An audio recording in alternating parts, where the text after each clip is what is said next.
Paz do Senhor seja com todos. Vamos orar então, antes de começarmos a nossa meditação desta manhã. Senhor Deus, nós te agradecemos pela tua igreja, te pedimos que tu estejas conosco agora, ao ouvirmos a tua voz, aclareie as nossas mentes, coloque em nossos corações a tua palavra, para não pecarmos contra ti, e esteja com cada um nesta manhã aqui, Senhor. Aqueles que nos acompanham também, via eletrônica, Senhor, que tu estejas abençoando a vida de todos nós, para que sejamos alimentados pela tua palavra. Em nome de Jesus. Amém, Senhor. Abramos as nossas Bíblias em 1 Coríntios, capítulo 6, versículos de 1 a 11, que eu farei a leitura. 1 Coríntios, capítulo 6, versos de 1 até o 11.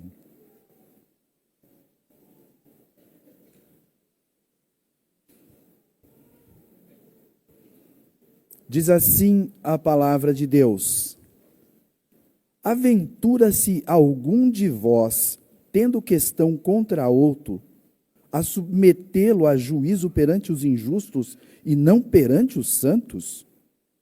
Ou não sabeis que os santos hão de julgar o mundo? Ora, se o mundo deverá ser julgado por vós, sois, acaso, indignos de julgar as coisas mínimas? Não sabeis que havemos de julgar os próprios anjos? Quanto mais as coisas desta vida. Entretanto, vós, quando tendes a julgar negócios terrenos, constituis um tribunal daqueles que não têm nenhuma aceitação na igreja. Para vergonha, vos digo, não há, porventura, nem ao menos um sábio entre vós que possa julgar no meio da irmandade? Mas irá um irmão a juízo contra outro irmão, e isto perante os incrédulos? O só existir entre vós demandas já é completa derrota para vós outros. Por que não sofreis antes a injustiça? Por que não sofreis antes o dano? Mas vós mesmos fazeis a injustiça e fazeis o dano, isto aos próprios irmãos. Ora, não sabeis que os injustos não herdarão o reino de Deus? Não vos enganeis, nem impuros, nem idólatras, nem adúlteros, nem efeminados, nem sodomitas, nem ladrões, nem avarentos, nem bêbados, nem maldizentes, nem roubadores herdarão o reino de Deus. Tais fostes alguns de vós, mas vós vos lavastes, mas fostes santificado, mas fostes justificados em nome do Senhor Jesus Cristo e no Espírito do nosso Deus. É fato que Jesus é o leito rochoso da igreja. Ninguém pode conter a igreja, ninguém pode segurar o avanço da igreja.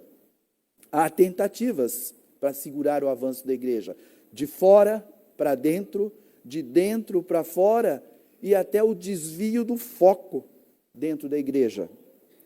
O crescimento da igreja incomoda o mundo.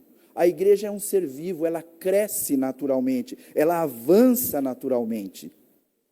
Paulo aqui, em 1 Coríntios, no capítulo 5, ele estava preocupado com a pureza da igreja.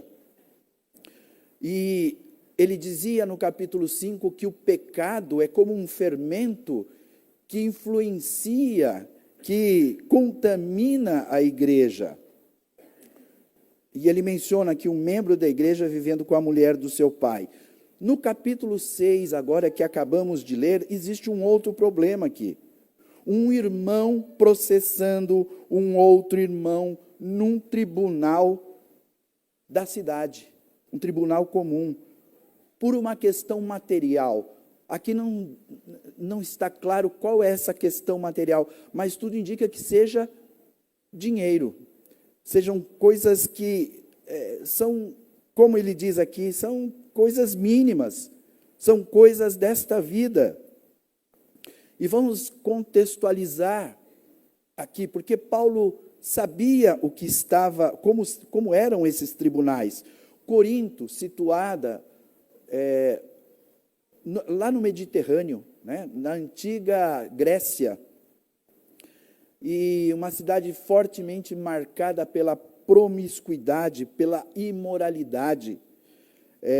Paulo escreveu,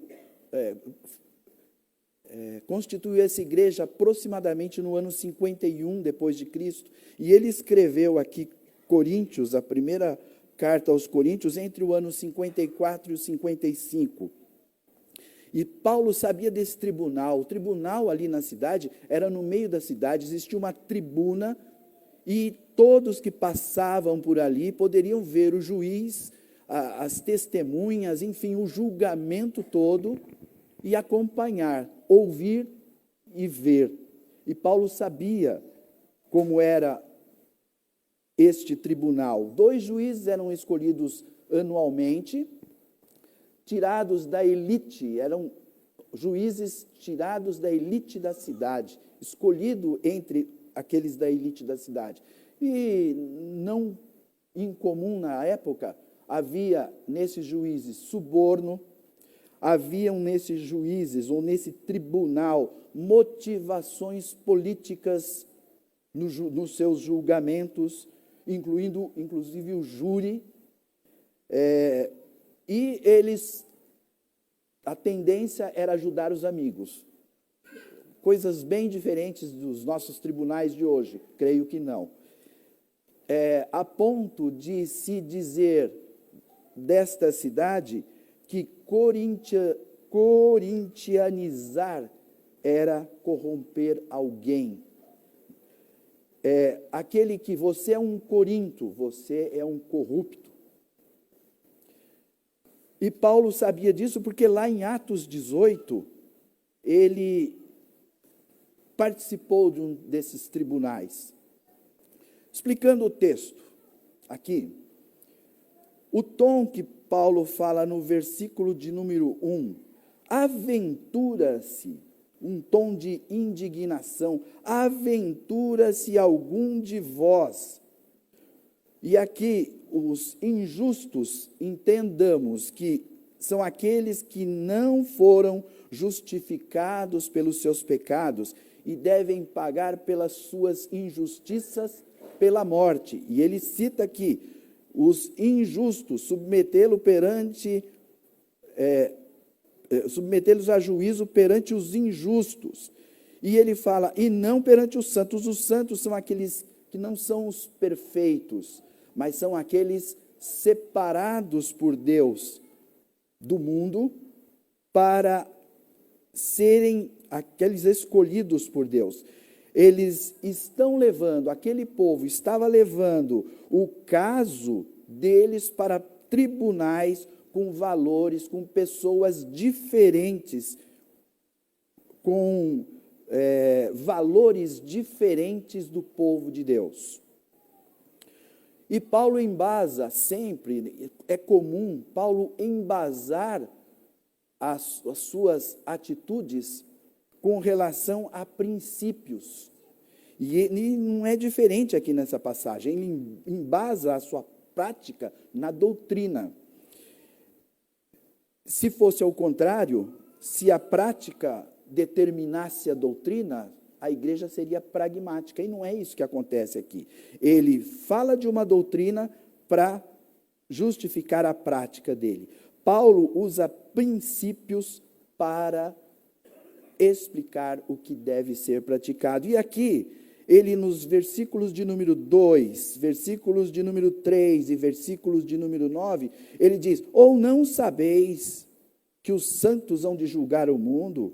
Versículo 3, ou não sabeis que havemos de julgar os próprios anjos? E no versículo 9, ou não sabeis que os injustos não herdarão o reino de Deus? Ele está embasando aqui. E são duas coisas que Paulo diz aqui para nós. Primeira coisa, com relação aos juízes. ou ao tribunal, os crentes são capazes de julgar. Segunda coisa, os incrédulos não são capazes de julgar. É a premissa dele. Os crentes devem ser capazes de resolver os seus próprios problemas sem expor a igreja diante do mundo. É o velho ditado que diz: roupa suja se lava em casa. Nós estaremos, o embasamento dele, nós estaremos com Cristo, assentados ali no dia do juízo. A humanidade toda será trazida, a humanidade e os anjos serão trazidos perante a este tribunal, e os ímpios serão julgados pelos seus atos. E no versículo 9, há uma relação, né? Versículo 9 e 10, há uma relação desses problemas pelos quais eles serão julgados. Paulo está dizendo assim, é um contrassenso não ter nenhum de vocês, não haver um, pelo menos, para julgar uma causa nesta igreja, julgar coisas mínimas, julgar coisas desta vida. Segunda coisa que ele fala, que os ímpios são incapazes de julgar. E ele embasa aqui também dizendo o seguinte: o juiz mais afamado, mais conceituado, mais considerado, não seria aceito nem como membro da igreja. A resolução desses juízes, o veredito desses juízes poderá ser chegado por outros motivos não estabelecidos na palavra de Deus.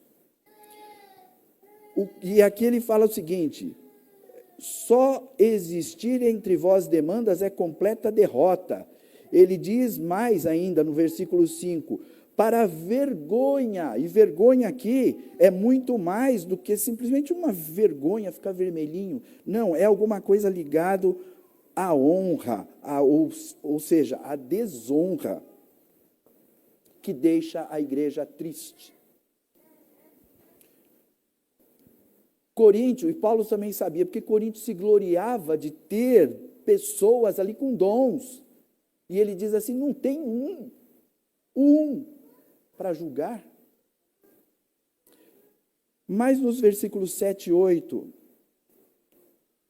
Paulo diz como resolver essa situação.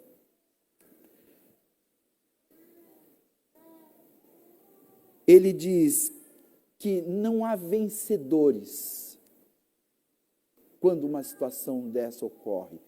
Perde o irmão que levou ao tribunal, o outro irmão, e perde a igreja. O nome da igreja, o nome de Deus vai ser colocado no chão. E ele diz que esses irmãos deveriam preferir a injustiça, sofrer a injustiça e ficar com prejuízo. Por que não sofreis antes a injustiça? Por que não sofreis antes o dano? É uma questão do seguinte: o que é mais importante? O dinheiro? Ou isto representa, a renúncia desse tribunal, representa amar a Deus e a igreja muito mais do que o dinheiro? E eu queria fazer, aqui dentro desses dois versículos, as seguintes considerações. Primeira coisa, como é que ficam os desigrejados, né? Que falam que não precisa de igreja. Nesse caso, quem julgaria a causa, né? Então, é uma coisa. Um outro ponto importante.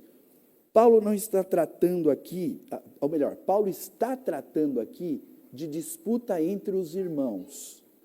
Ele não está tratando aqui de crimes cometidos na igreja, dentro da igreja.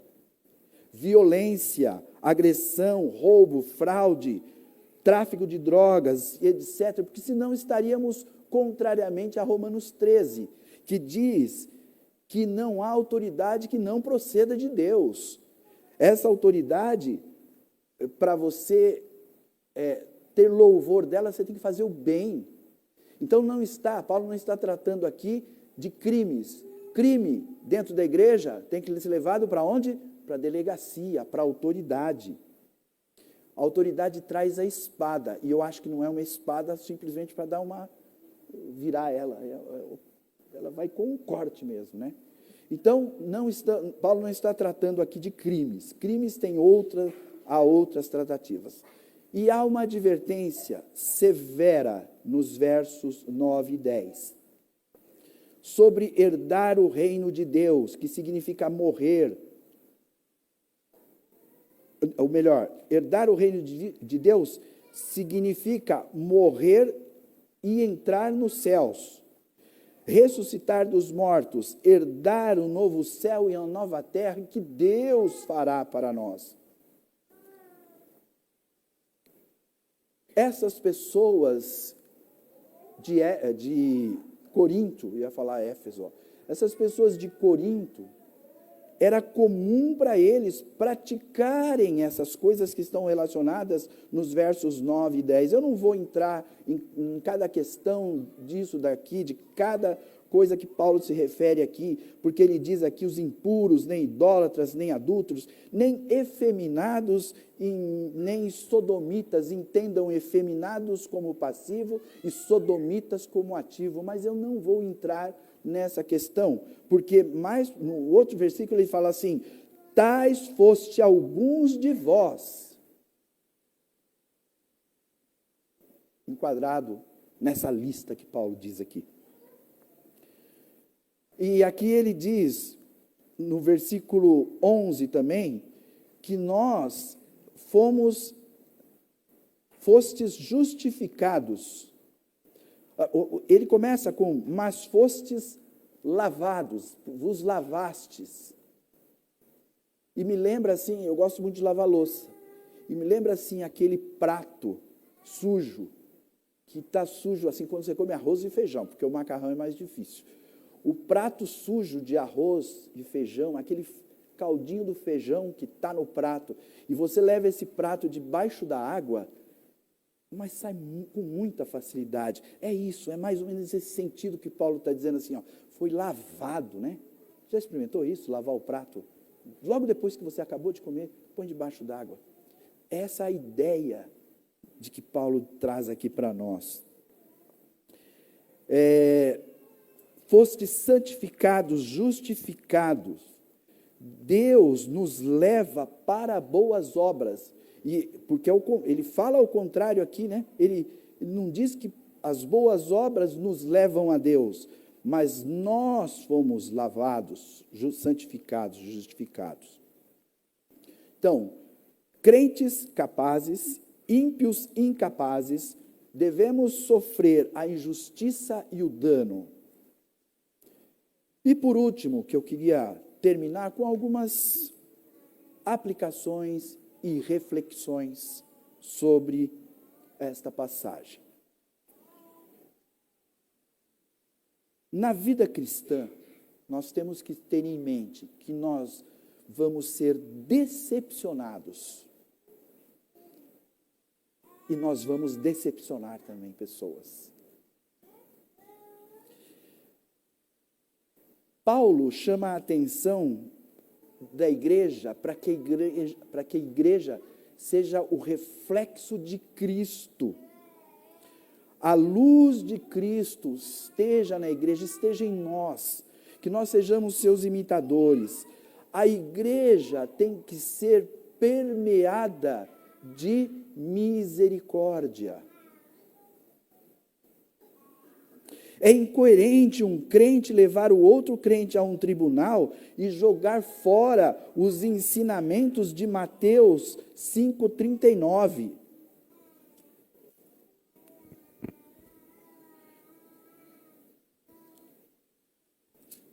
O próprio Jesus dizendo: eu, porém, vos digo, não resistais aos perversos, mas a qualquer que te ferir na face direita, volta-lhe também a outra. E ao que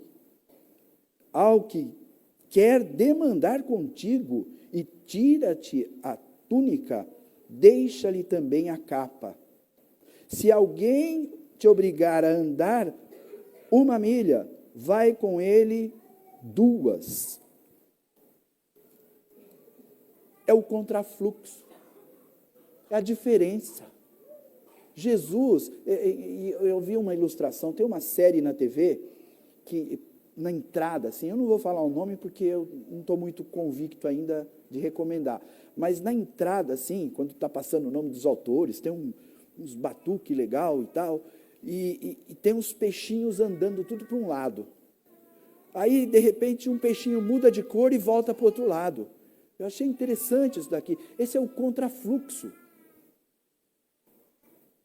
Nós estamos no contrafluxo, nós somos esses peixinhos que estão andando para o outro lado.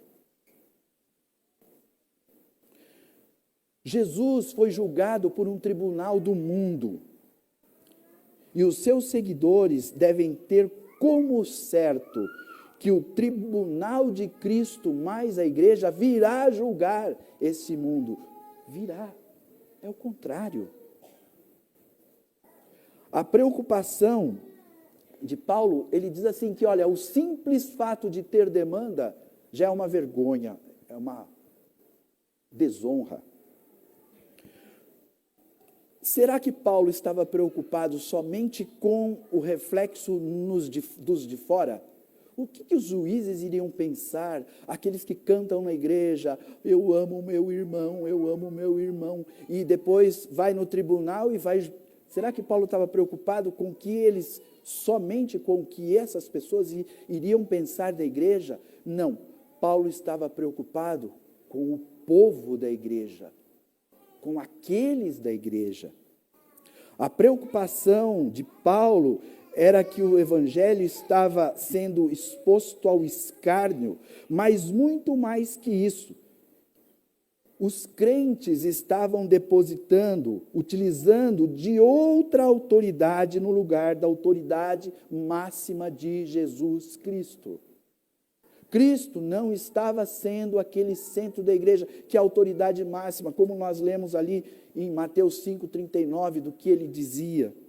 E eu estou estourando o tempo, né? Não? E para finalizar aqui, eu queria dizer o seguinte: Jesus, o Cordeiro de Deus que tira o pecado do mundo, o Cristo, Filho do Deus vivo, como Pedro diz, o Messias, que quer dizer Cristo, André falando isto, libertador, livrador, resgatador, o Salvador do mundo, o próprio Deus dizendo: este é o meu Filho amado em quem me comprazo, em quem tenho prazer. Jesus Cristo dizendo lá em João, os 7 eu sou, para dizer que ele é igual a Deus em glória, em poder. Ele diz: eu sou o pão da vida, eu sou a luz do mundo, eu sou a porta, eu sou o bom pastor, eu sou a ressurreição e a vida, eu sou o caminho, a verdade e vida, eu sou a videira verdadeira. Como que a igreja esquece esta autoridade de Cristo sobre ela e vai procurar uma autoridade fora?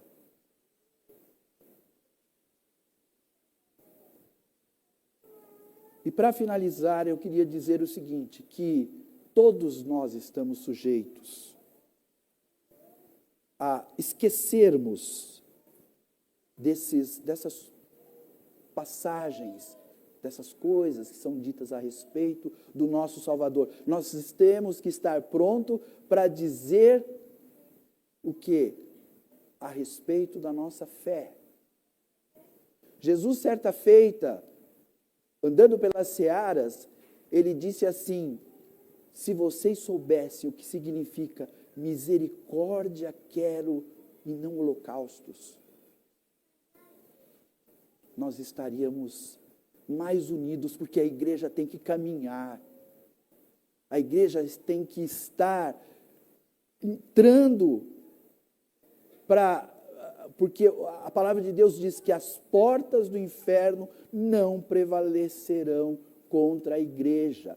E Jesus, ele está no meio da igreja. Apocalipse, o capítulo 2, o comecinho, diz assim, que Jesus, ele anda, ele caminha pelos candeeiros e ele está nos vendo.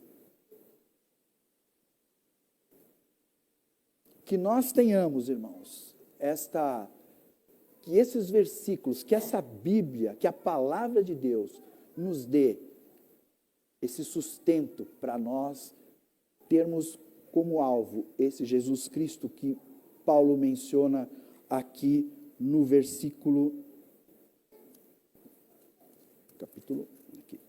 no versículo de número 11. Em nome do Senhor Jesus Cristo e no Espírito do nosso Deus. Que Deus nos ajude. Amém?